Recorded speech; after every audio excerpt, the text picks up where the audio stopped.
is crouching at the door. His desire is contrary to you, but you must rule over it. There's sin already in their hearts. But look at this. Cain spoke to Abel, his brother, and when they were in the field, Cain rose up against his brother Abel and killed him. What happened next? The Lord God said to Cain, "Where's Abel, your brother?" Again, the same question. Where are you? He said, "I don't know. Am I my brother's keeper?" He lied. And then the Lord said, "What have you done? The voice of your brother's blood is crying to me from the ground." Did you notice something in this story? Did you notice something? We know what happened to Cain, what he did to Abel, right? But do you notice, where are their parents? Where are they? Nowhere in the story. They are absent parents. Nagkakagulo na ngayon mga kapatid. Not once did they want intervene. I tell you, dear friends, with a heavy duty, that is where most of us are. We have absentee, absent fathers or parents. And that's why even today, we're still passing. But we must what? Reject passivity. Action will always be the opposite of indifference and passivity. As men, we should move towards a proactive lifestyle. Okay? And that is why we need to do something about this. Pause and wonder. How have you been passive in the past? How can you grow to become an adoption? Yeah? Are you the type of person na, sige, bahala na, kaya na lang? Or will you do something about it? Right? Let me share with you a story of 4 people named everybody, somebody, anybody, and nobody. Okay? There was an important job to be done, and everybody was sure that somebody would do it. Anybody could have done it, but nobody did it. Somebody got angry about that because it was everybody's job. Everybody thought anybody could do it, but nobody realized that everybody wouldn't do it. It ended up that everybody blamed somebody when nobody did what anybody could have. What's the moral of the story? We have to reject passivity. We have to be a man of action. I want to welcome Brother Maki to share the next 2 points as he shares his heart to us on how to become and rise up as men. Let's welcome our Brother Maki.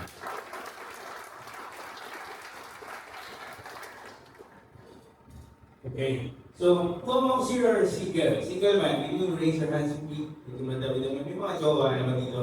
May mga jowa. How about the married guys? Married men. So, medyo madami kami tayo, no? So, ang tanong is, when you guys quarrel, no? Sino ba talaga minsan ang may kasalanan? Sino may kasalanan, mostly?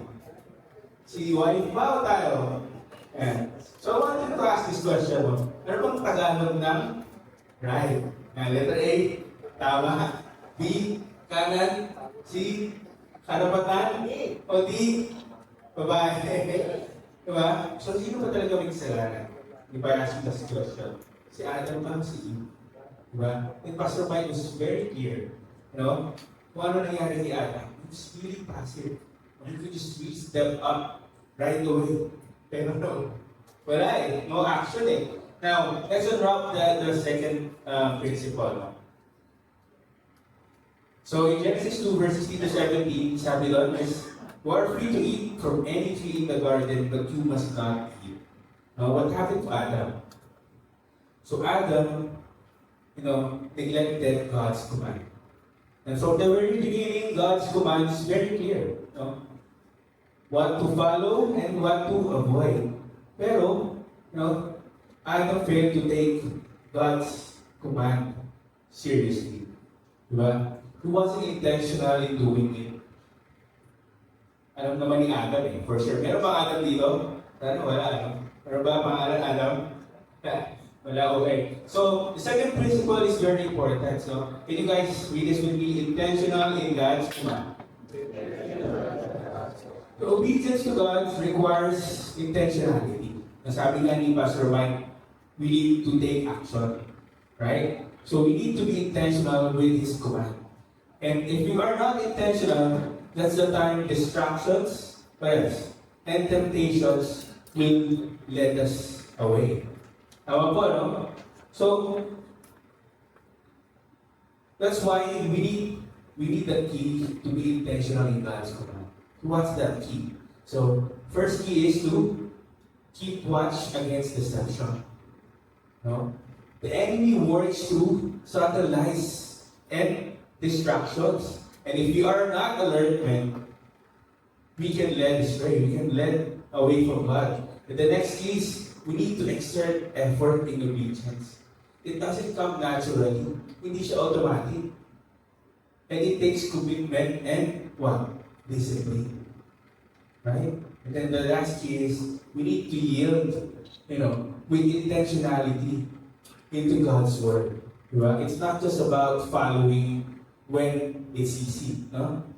But when you're struggling, when there's uncertainties, we fully surrender to God's truth in every decision. And when we live by these principles, we become men who just not only the hearers of God's command, diba? But also we live it out with purpose. Diba? It says in Genesis 3 verse 1, sinabi na ni Pastor Mike, but I highlighted here what the serpent said, diba? Did God really say yung sinabi ng serpent? Diba? And the serpent was crafty. He didn't attack right away si Adam and si Eve, no? But that's how deception works. And this is the first key natin to keep watching deception. Again, if you're not careful, malamang kakagat din tayo. You guys following? Tama po ba? Diba? And even servant said, you will not surely die. So, talagang mag-i-deceive tayo if we're not accurate sa word of God. I want you guys to read this with me. Psalm 119 verse 11. I have stored up your word in my heart that I might not sin against you. Right? The best way to guard ourselves against deception is to fill our hearts with God's word. No? And when God's word is deeply rooted in us, what's going to happen, guys? Well, we won't be easily swayed by lies, any deception. But the more we know and live by His word, the stronger we stand against the temptation. And it becomes our shield against temptation. And in Joshua 1 verse 8, you guys read this with me. This book of the law shall not depart from your mouth, but you shall meditate on it day and night, so that you may be careful to do according to all that is written in it. For then you will make your way prosperous, and what? And then you will have good success. And that's yielding to God's word in intentional way. But si Joshua was commanded to meditate day in and night. Diba? Because true success, what? Comes from full surrender in God's truth. Tama po, ano? No, it's very simple, no? Sabi lang is to meditate day and night. Man, for sure, we prepare for many things in life. Diba? Our careers, what else? For families, diba? And even our hobbies. But failing to prepare, you are what? Preparing to fail. No? And if we don't intentionally build our lives on His word, what's going to happen? Diba? It's like back in the battle. If we don't train, diba? Mga athletes, diba? It's like in athletes, if we don't train, what's going to happen with them? Sayang. Walang mangyayari, walang pupuntahan. Diba? And when we won't stand strong kapag nandito yung challenges. Right? And this why I like this quote, no? The Bible is not an option. It is what? a necessity. We cannot grow spiritually strong without it. And just like our bodies, need food, no? Our spirit needs God's word. Okay, kailangan natin yan. And it says here, the Bible is not an option. It's essential. Diba? We cannot grow strong in faith. Now, there's a study about in reading the Bible in a person's life. Now, have you guys heard this? It was conducted by Institute of Biblical Research. And the study is about the effect of reading the Bible depending on how many days a week sila nagbabasa. And what they found is, if somebody reads the Bible once a week, okay, there's no effect on their life at all. Once a week, okay? And sabi nila sa study, when somebody reads the Bible at least 2 to 3 times in a week, it's negligible. Meron, pero hindi nakaka-impact sa buhay nila.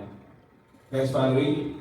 But when someone reads the Bible at least 4 to 5 day in a week, here's the difference. On the other hand, the study shows is that person is 228 more likely to share their faith. But because when God's word is in you, you can't help but speak about it. 407% more likely to what? Memorize scripture. But because this truth becomes the foundation of your life. 59% what? Less likely to view pornography. And at least 30% less likely to struggle with loneliness, depression, and anxiety. Because what? His presence brings peace and security. So you see the importance of you being intentional in reading His Word. Diba? The more that we invest in it, the more it shapes us into a man kung paano tayo tinawag ni Lord. That He calls us to. The more you read the Bible and the more you meditate upon it, the more you will be astonished with it. He who is but a casual reader of the Bible does not know the height, the depth, the length, and breadth of mighty meanings contained in these pages. Diba? The Bible is more than just a word on a page. No? It's God's living truth. And a quick glance won't reveal yung full power to us. Diba? Just like mastering a skill, when you do it repeatedly, diba? Like parang nasa gym, when you do it like a habit, you see the impact sa body. And it's like this. When we read the Bible, so let's just not settle for a quick glance, diba? Quick read. But we need to, dive deep and let's shape it our lives. Diba? I praise God every Monday. My son wrote that Monday Ligo. So every week, we have family devotion. We sit down together. And, men, as we all know, our first ministry is our family. Tama? Tulad din sinabi ni Pastor Mike kanina, the parents are absent.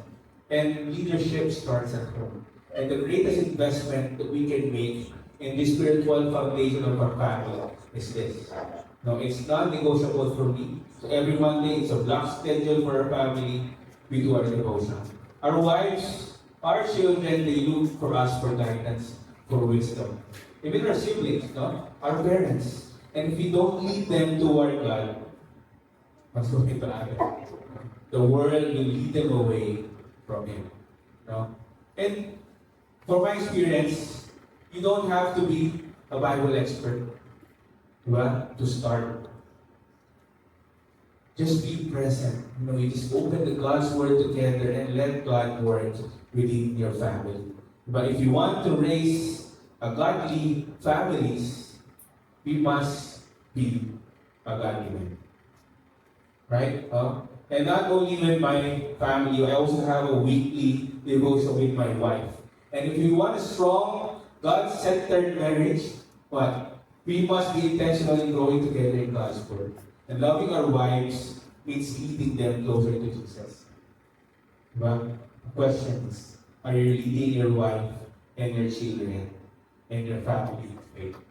Diba? Or are we just like Adam, silent when they needed the guidance? Or sino dito may mga sakit?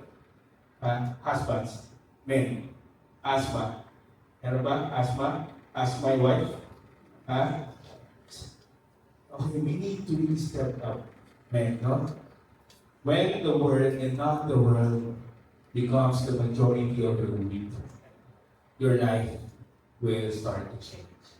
Diba? What fuels our minds shapes our lives. No?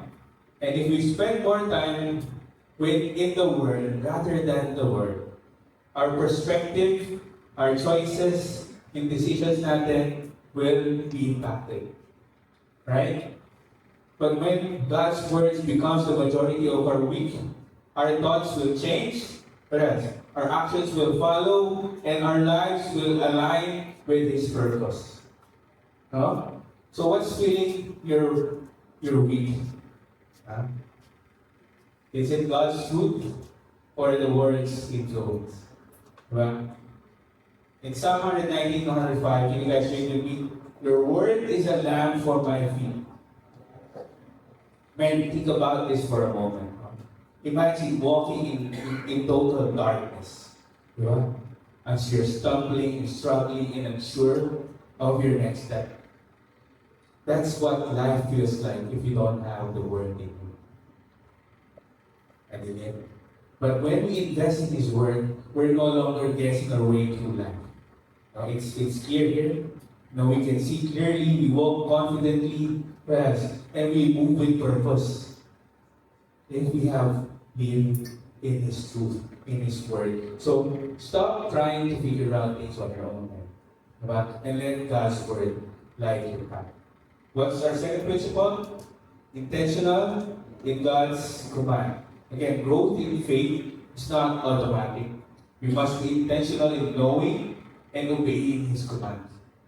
When we do it, our lives, your families, and leadership will be transformed. Right? So it's time to step up. Lord is telling me now to step up. You tell your brother next to you and tell him to step up.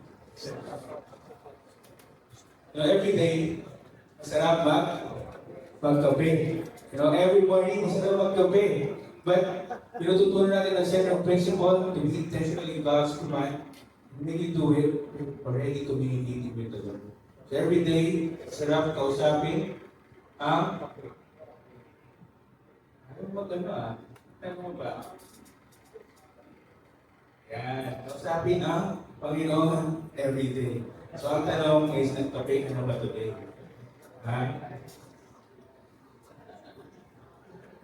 Okay, let's unwrap the next principle. In chapter 3, verse 12, the woman you put here with me, she gave me some fruit from the tree, and I ate it. So, when God confronted Adam, anong ginawa niya? Instead of owning up to his mistake, anong ginawa ni Adam? He blamed Eve. And even God, for giving her to him. Sinisipan ni Adam, ibigay mo pa kayo sa akin ito And this is the pattern na sinasabi ni Pastor Mike up until this day. Instead of taking responsibility, we look for someone else to blame for our fault. Adam deflected blame instead of taking ownership. Adam had a choice. But what choice is that? Owning his mistake or shift the blame?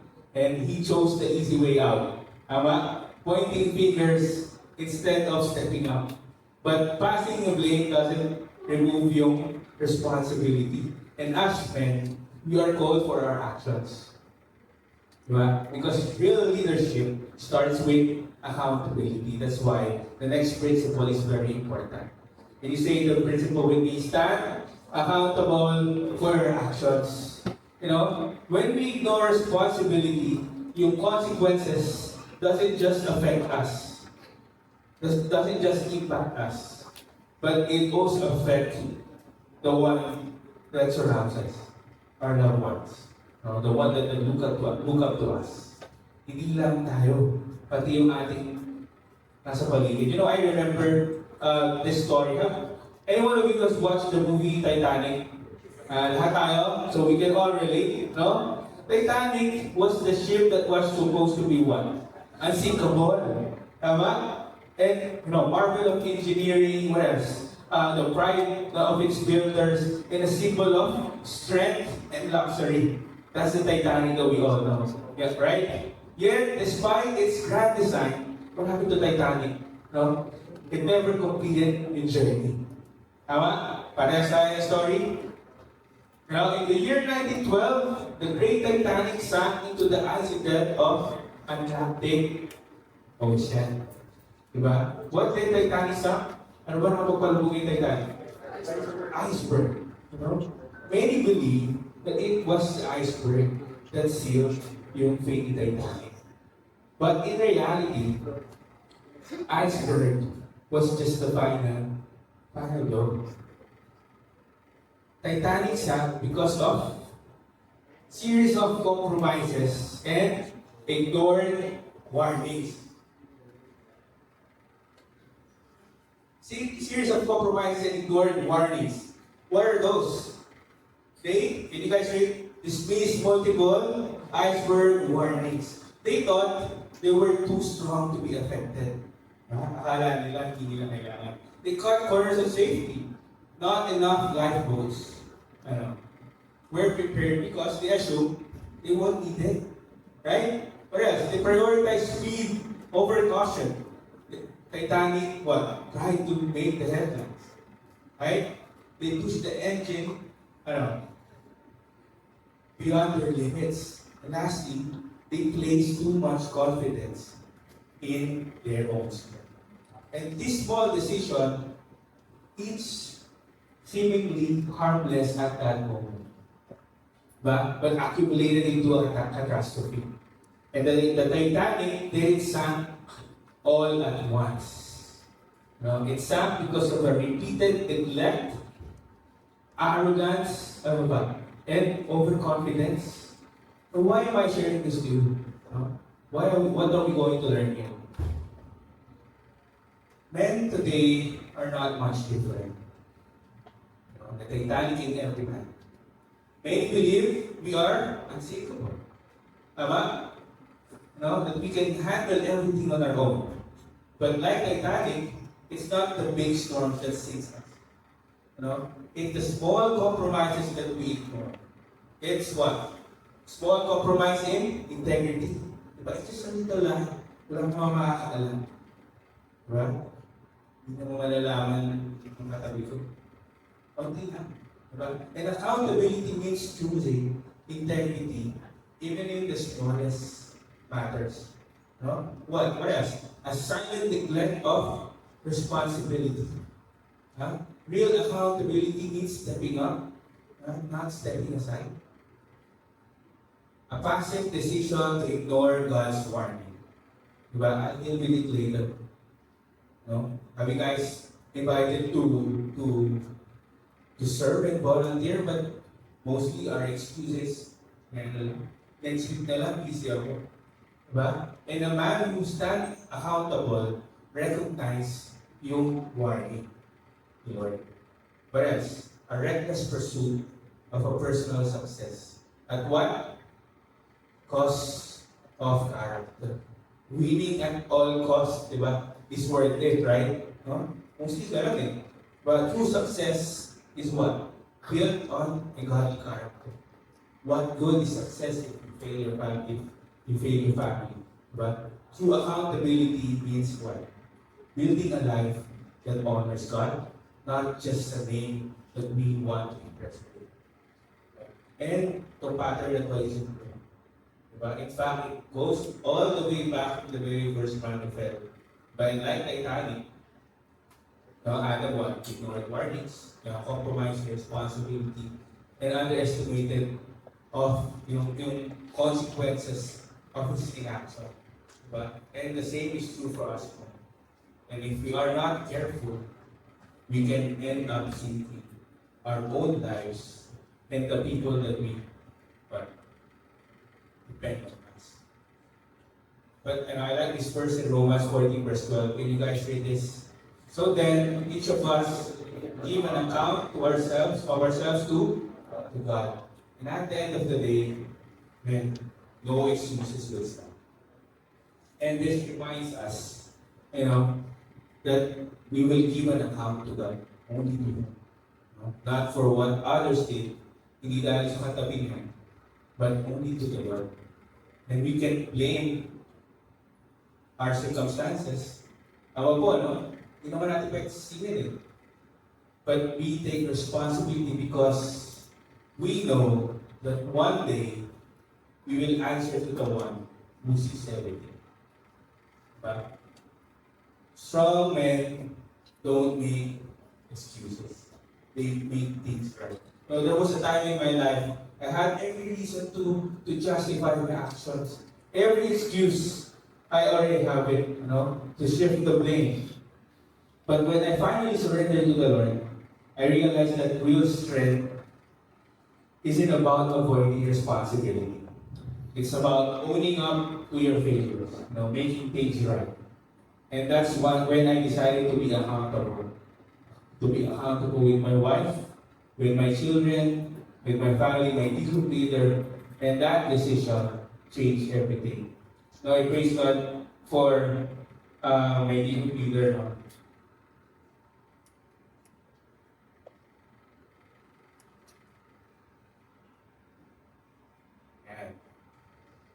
And he was really intentional with me. Not only journeying life towards me, but also speaking His word. And it made so much impact sa buhay ko. Wala. Okay. And it reminded me yung commitment ko kay Lord. I need a man who need to speak truth with me, just like everyone else do. Accountability isn't a burden. It's a blessing. And it keeps us from falling and help us to grow into men that God calls us to be. And also, like to appreciate, praise God for men like Pastor Mike. He's just not a brother, not just a friend, but a mentor who guided me in my walk with Christ. And men who we surround ourselves will shape us who will become. Guys, agree with that? Now, if you want to grow, we need godly mentors. Accountable friendships and a Christ-centered community. Real strength is found in accountability, and we can stand firm alone. That's why it's really a blessing that we have a community like this, a movement, a ministry that we drive each other, encourage each other, we direct them towards God. Diba? That's why the challenge is to find the men who will journey with you, who will challenge you, who will pray for you, and push you closer to God.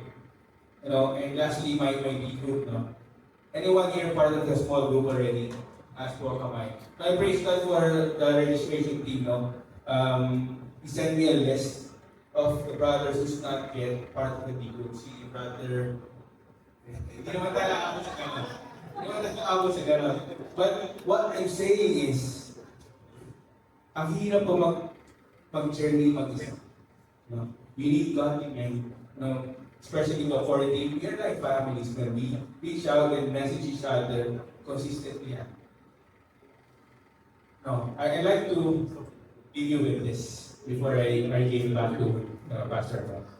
You can go back and change the beginning, but you can start where you are and change the ending. Man, we cannot undo the past, but we are accountable for what we do moving forward. You made a lot of mistakes in the past, but you were never a mistake to God. He has a purpose for you. No matter what, where you have been or what you have done, Because there's a reason why you're here today, hearing this, the story ni Adam. So I challenge you today. The challenge is, where do you need to step up? Right?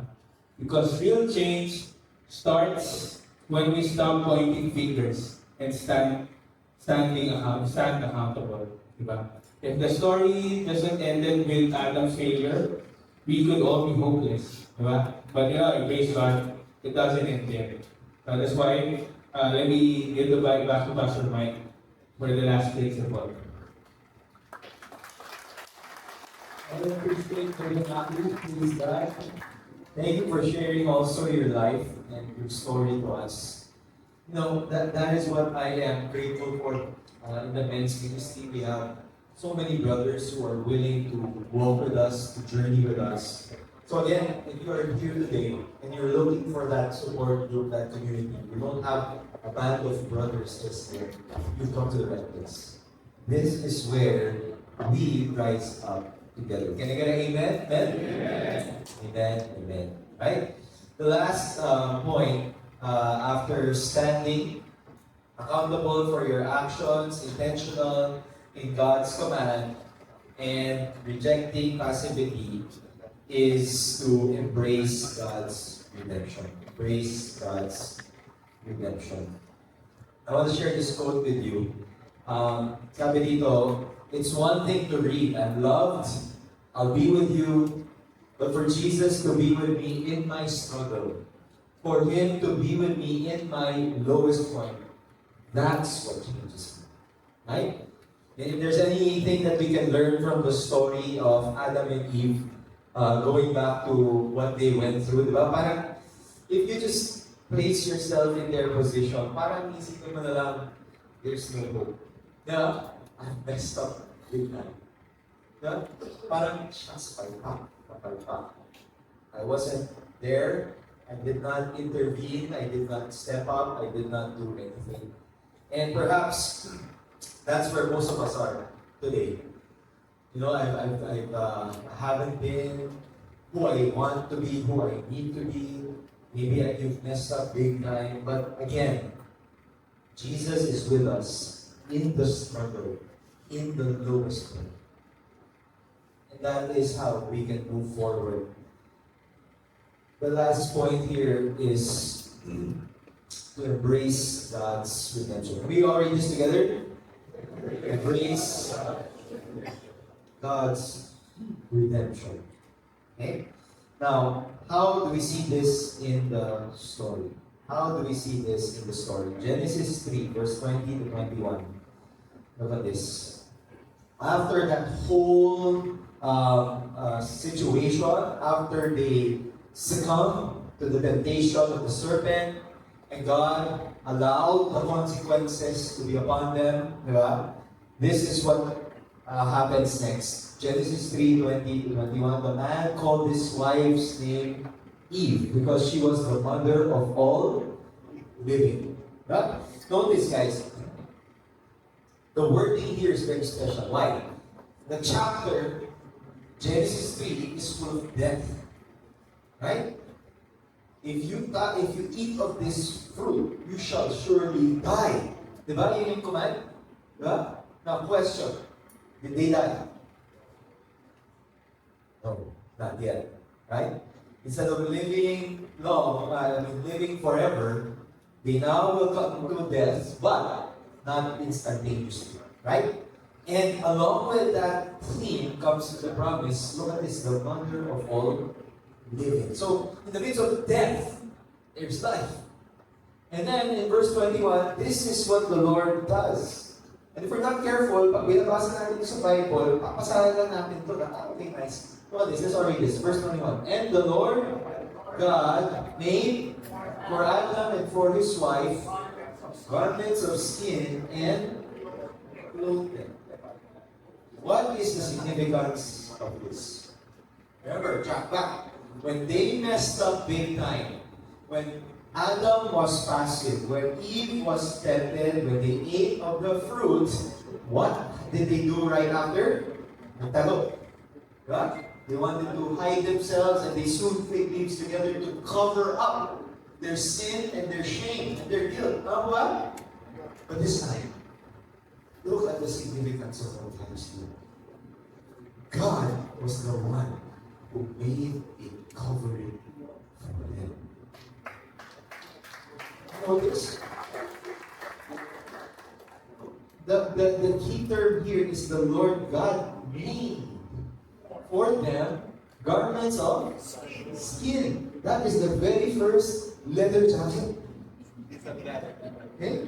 And it was a bloody process to get to that. Why? If I show you a depiction, it looked like this. Diba?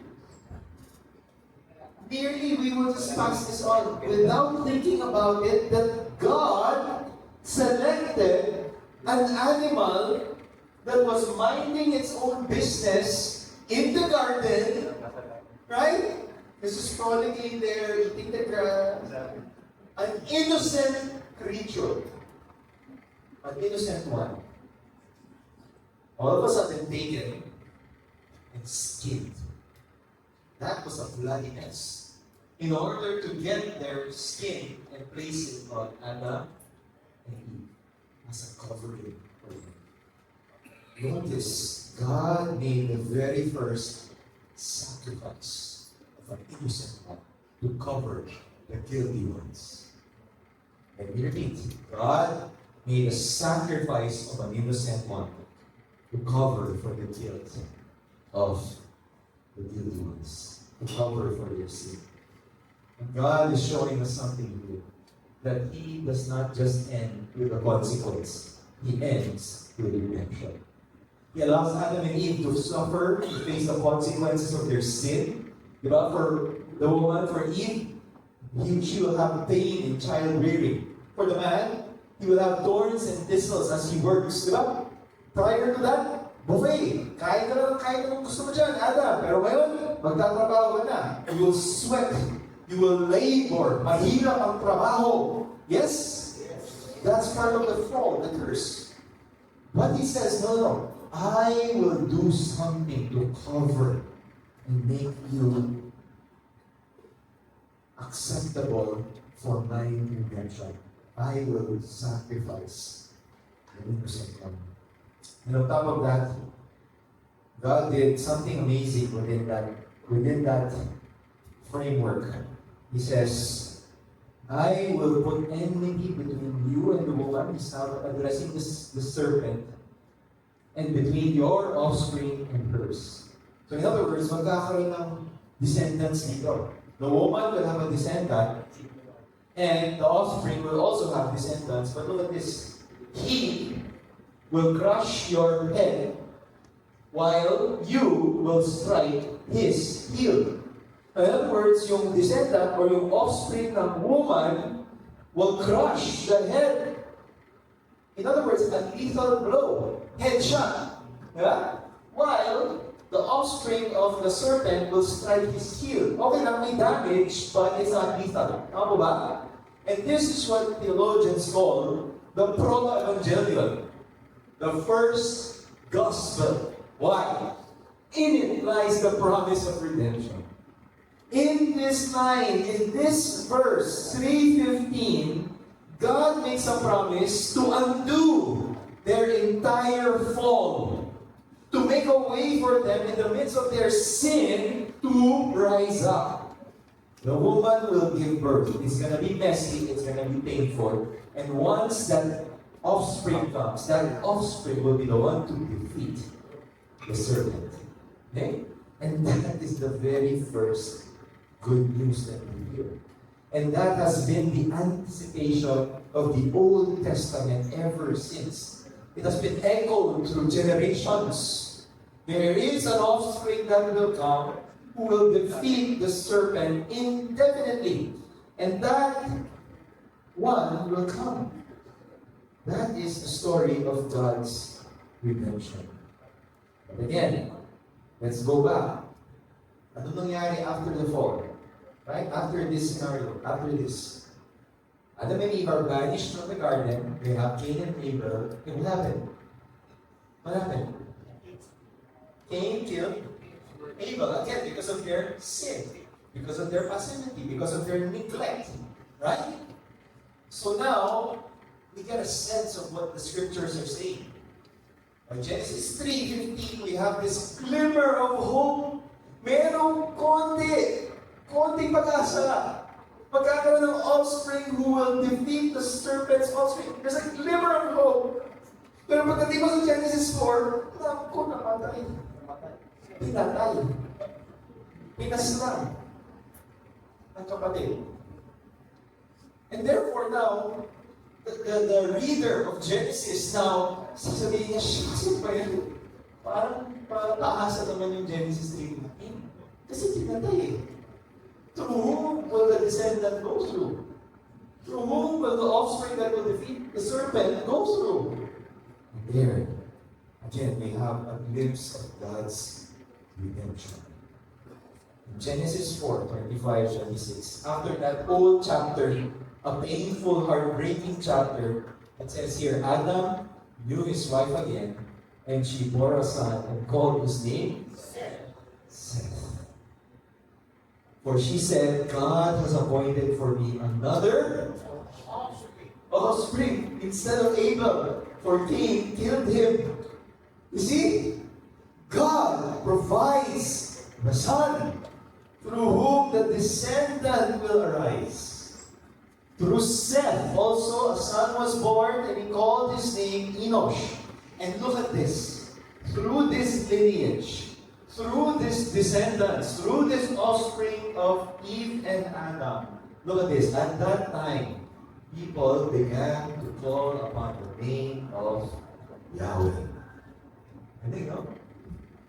In the midst of despair and darkness, hope tarnished, na parang ako may pag-asa pa ba, God provides a son, Seth.